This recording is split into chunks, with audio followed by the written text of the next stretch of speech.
Bem, no vídeo de hoje eu gostaria de falar sobre o cristão e a política. Crentes evangélicos podem se envolver em política? Podem se envolver em assuntos políticos? Será que não vai comprometer a pregação do evangelho? Vem com o Tio Fera que nós vamos analisar o tema. Aí galera, antes que eu me esqueça, vem aqui embaixo, se inscreve no canal, não custa nada, dá um like, compartilha, assim você ajuda o canal do Tio Fera a crescer.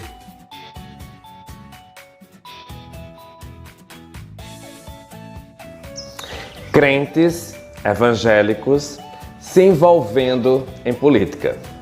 Eu acho complicado. Bem, já não basta a bancada evangélica no Congresso, que é só vergonha que passa.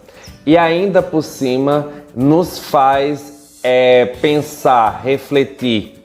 Será que realmente ainda existem cristãos verdadeiros? Porque a palavra de Deus fala que muitos são chamados, porém poucos escolhidos. Então eu creio que esses poucos são poucos mesmo. A bancada evangélica no Congresso, ela defende tudo, menos o evangelho. Porque devemos diferenciar as coisas, colocar as coisas no seu devido lugar. Uma coisa são dogmas de igreja. Dogmas são o quê? Ensinos de homens. Outra coisa é o evangelho. O evangelho não tem nada a ver com o que é pregado nas igrejas. O que seria um dogma?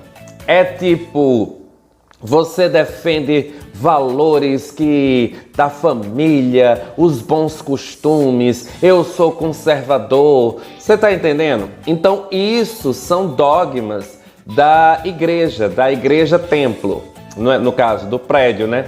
Da instituição religiosa. O evangelho é diferente. No evangelho nós pregamos com a nossa vida. Nós nos tornamos alguém melhor, que não fica com essa baboseira de eu estou defendendo a família, os bons costumes, apontando as falhas dos outros. Não, nós começamos a consertar as nossas falhas, porque o intuito do evangelho é consertar a si mesmo. Cada pessoa se conserta. Por isso que a palavra de Deus fala que o homem examine-se a si mesmo. A palavra não fala que o homem examine o outro. Então, quando nós vamos nos consertando, nós vamos virando exemplo. Automaticamente vamos nos tornando igreja. Ao invés de só frequentar uma igreja, nós nos tornamos igreja. Aí sim é a noiva de Cristo. Uma pessoa que é alcançada pelo evangelho, ela se transforma. A bancada evangélica é altamente corrupta. E aí o que vemos na internet são pessoas que se dizem cristãs, mas que só falam em política. Falar em política nós devemos falar. Nós como cristãos devemos nos posicionar também contra a corrupção, contra as coisas erradas que a política tem. Afinal, além de cristãos, nós também somos cidadãos, nós também votamos. O problema é quando o assunto é só esse. Aí eu fico nas redes sociais, ao invés de pregar o evangelho, não. Eu fico brigando com feministas por causa do aborto. Eu fico brigando com não sei quem por causa de racismo. Aí eu fico brigando contra não sei quem. Tá entendendo? Porque o cristão, ou o falso cristão, que é envolvido com política, ele, por exemplo, diz que é contra o aborto, porque a Bíblia fala que tal e essas coisas. Só que a gente analisando a hipocrisia cristã, as mulheres que mais abortam são as cristãs. Porque foram para um acampamento cristão e aí simplesmente deu para todo mundo lá dentro e não sabe mais nem quem é o pai. Porque era casada e transou fora do casamento, acabou engravidando. Então elas vão lá e abortam. Aí as mesmas mulheres cristãs querem brigar e implicar com as feministas porque elas estão defendendo o aborto. Complicado, né?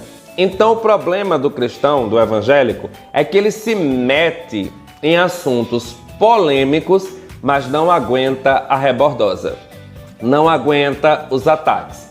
Aí começa a fazer drama. Nós somos perseguidos quanto cristãos. Não, você é perseguido não é porque você é cristão, você é perseguido porque você é chato mesmo. Você é perseguido porque você é implicante. Você é perseguido porque você é sem noção. É só por isso. As pessoas não implicam com o crente porque ele é cristão, porque ele é imitador de Cristo. Até porque a palavra de Deus fala, quando Cristo estava falando com as pessoas, que ele disse que nós seríamos odiados pela causa dele. E não por causa dele, mas pela causa dele. O que seria a causa dele? O Evangelho. O cristão que é perseguido é aquele que prega o Evangelho. E ele é justamente perseguido pelos religiosos, porque era isso que Cristo estava querendo ensinar. Cristo foi perseguido por religiosos e não por pecadores. Entendeu? Como eu falo pecadores, porque parece que ficou meio estranho, parece que o religioso não peca. Mas eu falo pecadores porque para o religioso, só os que estão fora do templo, da igreja, são pecadores. Eles são perfeitos. Entendeu? Abrindo o parênteses, fechando o parênteses. Então o problema da política é esse. Tem um pastor aí que ele simplesmente implica com todo mundo. E aí ele agora decidiu fazer vídeos atacando feministas e falando sobre o aborto e tal. Mas não é o lugar de fala dele. Primeiro que ele não engravida. Assim, ele não engravida ele, né? Ele não pode gerar uma criança. E outra, ele está se metendo no assunto aborto não porque ele defenda os valores cristãos, ou a vida, ou a Bíblia, ou a religião, seja lá o que for. Ele está querendo entrar na treta, na polêmica, apenas para procurar confusão.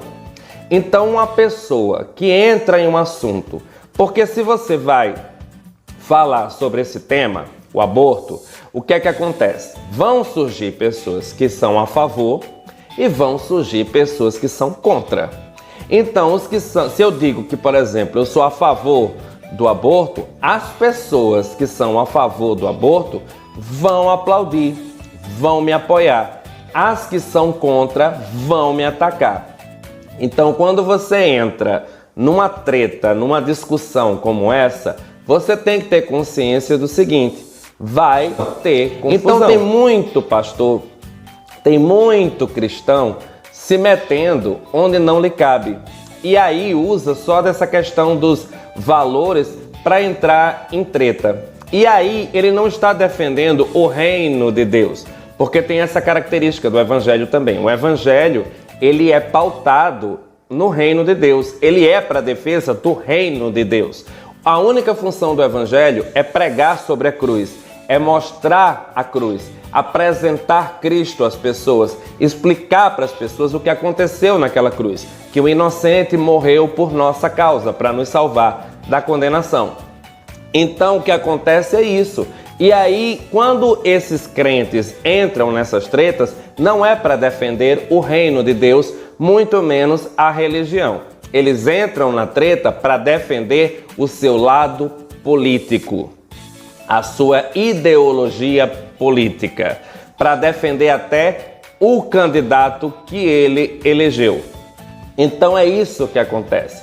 Muitos cristãos são de direita e apoiam Bolsonaro, que é basicamente o contrário do evangelho. Ele vai na contramão do evangelho. Bolsonaro, nós dizemos que ele é o anticristo porque ele vai tudo de encontro ao que Cristo prega. Ele não tem nada a ver com o cristianismo. Bolsonaro tem mais a ver com o inferno e Satanás. E aí os crentes, os cristãos, na sua maioria, vão lá e defendem ele. E ainda não só defendendo ele, compram a pauta genocida dele. Como, por exemplo, você vê pastores e crentes querendo se armar, andar armados. Quando, na verdade, a palavra de Deus fala que se Deus não proteger a casa, em vão as sentinelas protegerão. Ou seja, não adianta tu andar armado se Deus não estiver no controle. Se Deus lavar as mãos, o próprio bandido vai usar a tua arma contra você. Ele mesmo vai te matar. Você morrerá com a sua própria arma, a arma que você acha que vai te defender. Esse é o problema da religião estar envolvida na política, porque nós somos um país laico e aí todas as religiões deveriam ter a sua liberdade, mas a religião evangélica quer impor a todo mundo os seus dogmas e costumes, que são simplesmente nojentos. Bem, galera, esse é o vídeo. Espero que vocês tenham gostado. Beijo do Tio Fera. Fui!